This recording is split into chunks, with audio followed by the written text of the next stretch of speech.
In this episode, we'll learn when to choose Kanban, Scrum, or Hybrid, and how to tailor the approach to the situation. Welcome to Infinite Business Dynamics. Kanban gives us continuous flow, visualized work, and controlled work in progress. Scrum provides a structured rhythm through time-boxed sprints, inspection, and adaptation. And Hybrid allows us to combine elements of both when the context demands it. So, the question is not, which approach is better? The real question is, which approach fits the work, the team, and the environment? In Infinite Business Dynamics, we focus on that distinction, because the goal is not to follow a framework for its own sake. The goal is to choose the approach that helps the team deliver value effectively. Choosing the right delivery approach. In our line of work, a one-size-fits-all mentality doesn't just fail, it can literally derail entire projects, completely burn out your hardworking teams, and severely frustrate your stakeholders. As leaders, we've got to be deeply strategic and we have to be highly adaptable. So let's unpack exactly how to make that happen. What makes this specific module so vital is our absolute focus on complex PMP scenarios. We're looking directly at a capstone lesson designed to test your ability to read a really nuanced organizational environment and make the smartest strategic call. It's not just about memorizing textbook terminology, anyone can do that. It's about applying these concepts in the messy reality of daily project management, where choosing the right framework is literally the difference between seamless value delivery and total operational chaos. It's been quite a journey to get to this point. In the earlier foundational stages, we navigated through understanding the absolute basics. We learned about operating with continuous flow, establishing effective pull systems, and respecting those all-important work-in-progress limits. We tackled how to manage organizational policies effectively, and we started measuring our team's predictability. Well, now we've arrived at the capstone, where we actually choose and apply. We're finally asking the ultimate practical question: which delivery approach best fits the unique situation sitting right in front of you? To answer that, Section 1, the PMP mindset shift. Let's shatter a very common misconception right off the bat. The crucial point here is that asking which method is universally best is a massive trap. Seriously, it's a glaring red flag signaling a dogmatic search for a single, perfect methodology that fails spectacularly in dynamic, real-world environments. The valid professional mindset means putting context first. You should always be asking which approach best fits this specific situation. You've got to start by critically analyzing the nature of the work, evaluating your stakeholders, understanding your hard constraints, and clearly defining your desired outcomes. That nuanced understanding, that is exactly what dictates your strategy. To find that perfect contextual fit, let's look at the 3 avenues of delivery. At a high level, we've got 3 distinct avenues in our toolkit. First up is predictive delivery, where you plan, then execute, then control. This emphasizes upfront planning and strict control over a fixed scope. This is absolutely perfect when your requirements are locked in. Think constructing a physical building where you definitely cannot easily change the foundation halfway through. Second, we have adaptive delivery, which completely flips the script to learn, adapt, and deliver. This avenue is all about iterative learning and rapidly responding to shifting realities, making it ideal for software or knowledge work, where the end goal might evolve based on user feedback. Finally, hybrid blends predictive and adaptive elements to optimally fit a complex, nuanced context. So you might use predictive for the hardware rollout, but adaptive for the software powering it. Remember, the goal is always to deeply understand the situation before ever slapping a label on it. So let's dive deep into our first adaptive avenue, understanding the Kanban approach. Notice the fluid, continuous waves representing continuous flow here. Kanban is not about rigid starting and stopping, rather work moves smoothly through a pull system, constrained carefully by work in progress or WIP limits to actively prevent team burnout and costly context switching. It relies heavily on explicit policies to keep expectations crystal clear for everyone involved, utilizes flow metrics to quantitatively measure success, and fosters a really strong culture of evolutionary improvement. The core concern here is constantly optimizing the uninterrupted flow of value through your system without ever overloading your valuable resources. Condition: continuous changing demand. So the exact signal you're looking for in your environment to deploy Kanban is continuous, frequently changing demand. When your organization desperately needs visibility and control of work in progress just to tame operational chaos and improve the flow of value, that's your definitive trigger.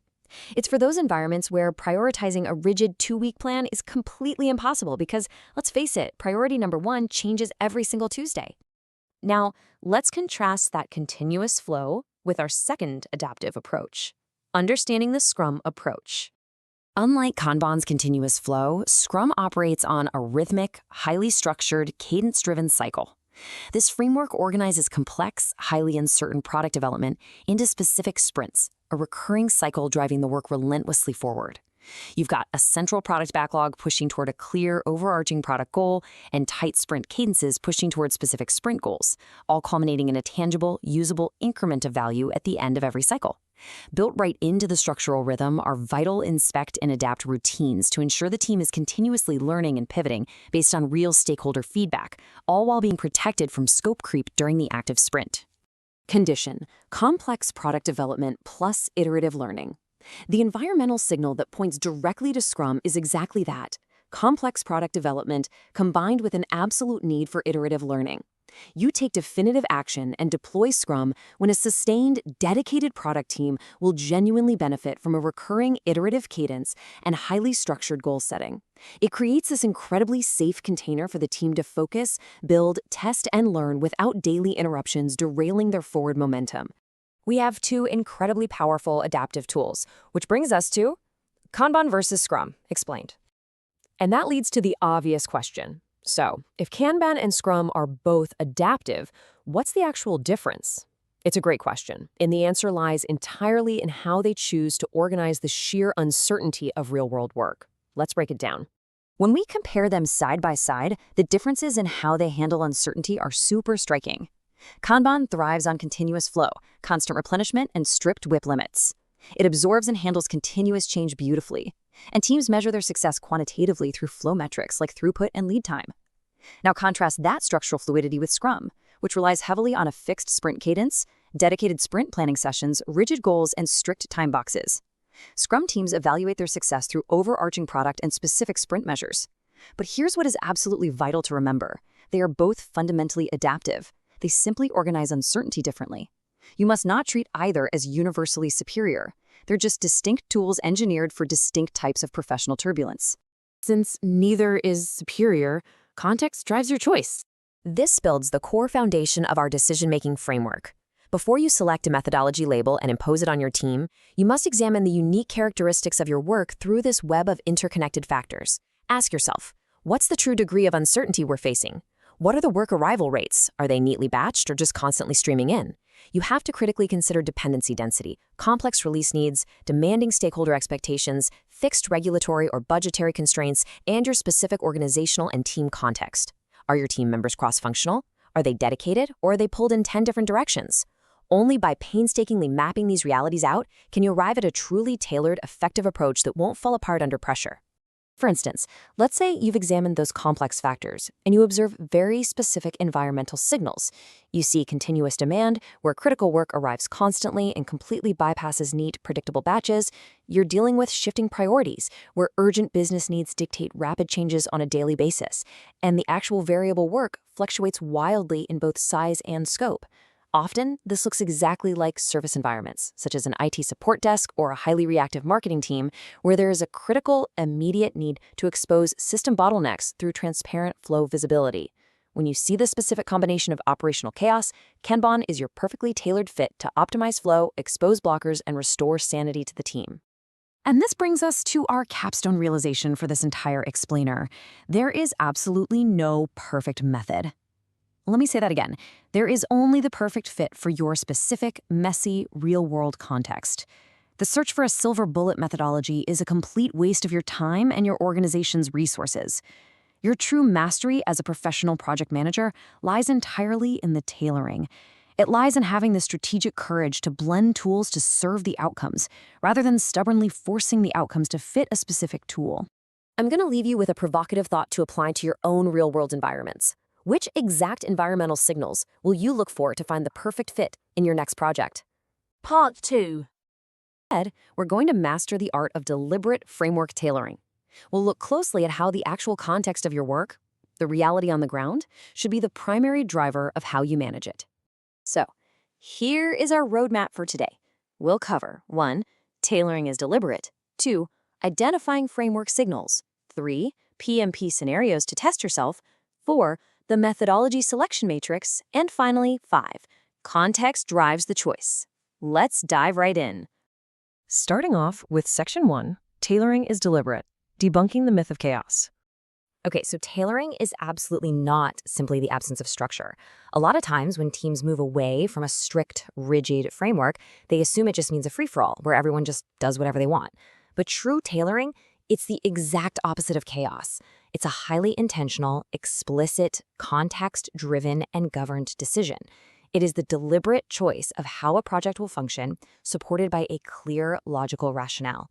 As a strong project manager, you need to be able to confidently explain exactly why certain practices were chosen, what specific outcomes those practices are supposed to drive, and how you're going to inspect and adapt the whole approach over time. Moving right along to Section 2, identifying framework signals, matching work to method. Before we get into specific Agile methods, it really helps to contrast the two major ends of the spectrum. On one side, we have the predictive approach. This relies heavily on known, fixed external milestones and sequential planning. Basically, you use this when the end goal and the steps to get there are super clear right from the start. But on the other side, we have an adaptive approach. This one is built entirely for uncertain solutions, where you're basically figuring out exactly what you're building as you go through iterative discovery. Grasping this fundamental difference? That is your very first signal in deciding how to actually manage the work. Now watch how specific signals interact here. When you have a clear product goal, a sustained product team working on a sprint cadence, and a real need for iterative learning, well, these elements converge to create the perfect environment for iterative product development. When these specific signals overlap like that, Scrum is a tremendously strong fit. So if your specific scenario points you toward iterative learning for a complex product, and you have a regular cadence for inspection and adaptation, Scrum is absolutely the tool you want to reach for. And then there's hybrid. Now, hybrid doesn't just mean randomly mixing a little bit of everything and crossing your fingers that it works. True hybrid delivery means deliberately combining predictive fixed milestones, adaptive uncertain solutions, and continuous flow operations into one unified, tailored delivery system. You do this because different parts of the overall work have fundamentally different characteristics. A fixed external milestone absolutely can coexist with adaptive product development and Kanban-based operational flow, but only if you engineer the system deliberately. All right, time for Section 3, PMP scenarios. Test yourself. Let's put you in the hot seat. Here is your first situation. Imagine a project where requests arrive continuously, priorities are changing frequently, urgent work just keeps popping up out of nowhere, and the actual work items vary wildly in size and scope. So pause for a second and decide. If requests arrive continuously and priorities change this frequently, which framework is your absolute strongest option? Are we talking Scrum, Kanban, Predictive, or just freezing the backlog? Well, the answer is Kanban. Why? Because the dominant characteristics we're seeing here are continuous demand, shifting priorities, and highly variable work. This is a super critical lesson for us. We have to recognize the fundamental nature of the work rather than just blindly associating the word Agile with Scrum. Scrum's batch sprints would really struggle with priorities that change continuously and highly variable daily demand. Kanban's continuous flow model, on the other hand, is built exactly for this type of chaotic environment. Let's try the next one. Consider these new signals. We have high uncertainty, but we do have a unified product goal. We're relying heavily on customer feedback. We have a sustained, cross-functional team, and we really want to deliver regular increments. Think about those signals. What is the best approach to support this specific environment? Are we looking at Predictive, Kanban, Scrum, or a fixed sequential plan? If you guessed Scrum, you're spot on. It's the strongest fit because the environment perfectly supports iterative product development. Think about it. When you have a unified product goal but really high uncertainty on how to actually achieve it, you desperately need a sprint-based inspection model. That sustained team can build an increment, grab that crucial customer feedback, and then adapt their plan for the very next sprint. I mean, it is a textbook use case for Scrum. Okay, final scenario. Consider this highly complex combination of signals. You are facing a hard regulatory deadline. But at the exact same time, you have an uncertain solution, meaning you don't entirely know how to build what the regulators are asking for yet. Plus, you still have to maintain continuous operations while you figure it all out. What do you do here? Pure Predictive, pure Scrum, pure Kanban, or hybrid? The answer here is hybrid. Honestly, this is probably the most common reality in modern complex projects. The key PMP skill you're demonstrating here is recognizing that different parts of the work have vastly different constraints. You can't just pick one pure framework and call it a day. You have to tailor the whole delivery system to respond to all three of those pressures simultaneously. For instance, you might use a predictive shell to manage that regulatory deadline, adaptive iterative sprints to figure out the uncertain solution, and continuous flow for your day-to-day operations. Now let's synthesize all of this in Section 4, Methodology Selection Matrix. Think of this methodology selection matrix as your ultimate cheat sheet for deliberate tailoring. It brilliantly distills incredibly complex work characteristics into clear, deliberate choices. By looking at demand type, solution certainty, and milestones, a super clear path emerges. For example, if you've got batch demand, low solution certainty that needs discovery, and flexible, value-driven milestones, boom, you follow that straight to Scrum. If your demand is continuous, highly variable, and flow-driven, well, you're firmly in Kanban territory. If demand is sequential, you've got high certainty up front, and your deadlines are fixed, you're going predictive. And when you have a mix of all these things intersecting, it points you directly to a hybrid approach. Which brings us to our final takeaway, Section 5, Context Drives the Choice. The reality of professional project management is that it's a continuous, living feedback loop. You don't just tailor once at a kickoff meeting and then completely forget about it. Step 1 is always to understand the overarching context. Step 2, identify the specific characteristics of the work sitting right in front of you. Based on those signals, Step 3 is to select or tailor your approach. Then, Step 4, you actually execute and deliver that value. But you don't stop there. Step 5 is measuring the results of your delivery, and Step 6 is inspecting and adapting based on what you learn, which feeds right back into understanding your evolving context. It's a continuous cycle. I want to leave you with one final thought to challenge your mindset going forward. A strong PMP does not blindly follow a methodology. Context drives the choice. The ultimate lesson we're taking away today is so much bigger than just deciding between Scrum and Kanban. It's about being an intentional leader. Are you going to blindly follow a prepackaged methodology just because it feels comfortable? Or will you do the hard, deliberate work of letting the context drive your choice? Use the matrices, recognize those signals, and build the right system for the work in front of you. Learning reinforcement. A flaw in project management is treating a delivery methodology like a rigid concrete blueprint. Apply it to the wrong environment, and the system fractures. Overcoming this requires a change in perspective. Project leaders must prioritize finding an approach that fits the specific reality of the work, rather than searching for a universally superior methodology. The foundational rule of delivery architecture is that the project context and the surrounding environmental variables must dictate the system you built. Strict loyalty to a single methodology is a liability. Competent leadership requires subordinating preferred frameworks to the actual constraints of the project. 3 architectures exist: predictive, adaptive, and hybrid. Predictive is engineered for stability, relying on a linear sequence. Adaptive is for volatility, prioritizing rapid learning and continuous iterative modification. Hybrid manages complexity by combining both, using rigid outer timelines to govern flexible execution inside. Identifying which of these 3 blueprints aligns with your project's specific uncertainty and constraints is the first critical decision you will make. When operating in volatile environments, a frequent professional pitfall is treating the adaptive category as a single monolithic methodology. This split screen breaks the adaptive category down into 2 distinct mechanical systems: Kanban for flow and Scrum for iteration. Kanban's operational focus is on maximizing system throughput. It processes continuous, unpredictable change by allowing units to smoothly navigate the system without breaking its rhythm. It achieves this by establishing continuous replenishment and enforcing strict work-in-progress limits, preventing the system from taking on more than it can mathematically process. Scrum operates differently. Its focus is structuring deep, iterative learning loops specifically for complex product development. It manages complexity by utilizing a sustained, dedicated cross-functional team, walking their work into a fixed sprint cadence, and requiring the output of defined, usable product increments at the end of each cycle. Forcing a continuous flow problem into an iterative batching framework causes heavy friction. A manager must distinguish between Kanban and Scrum based on how the actual work behaves. Consider an environment dominated by continuous, unplannable incoming requests. In this environment, priorities shift daily, urgent support tasks constantly emerge, and the individual units of work vary wildly in both scope and effort. Attempting to lock this work into a rigid 2-week Scrum sprint will immediately fracture the system, as the team cannot freeze a backlog when critical demands shift every 24 hours. Kanban provides the exact structural fit for this reality.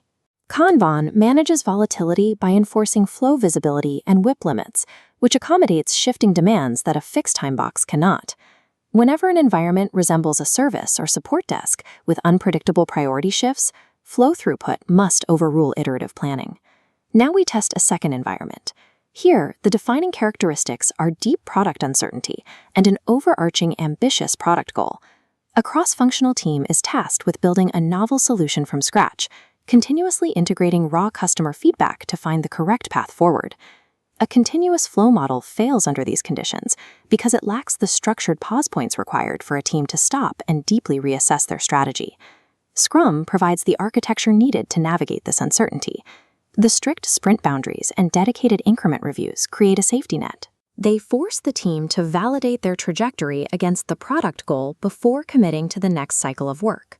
When exploratory iteration is required to build a unified product, closed-loop frameworks are necessary to prevent the team from diverging off course. Consider a scenario featuring a collision of 3 distinct project constraints.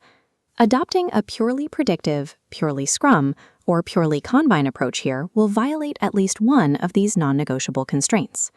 An environment with these contradictory demands mandates the engineering of a hybrid delivery system. The regulatory deadline dictates a fixed overarching milestone schedule. To manage the uncertain solution, a Scrum loop is embedded inside, allowing adaptation.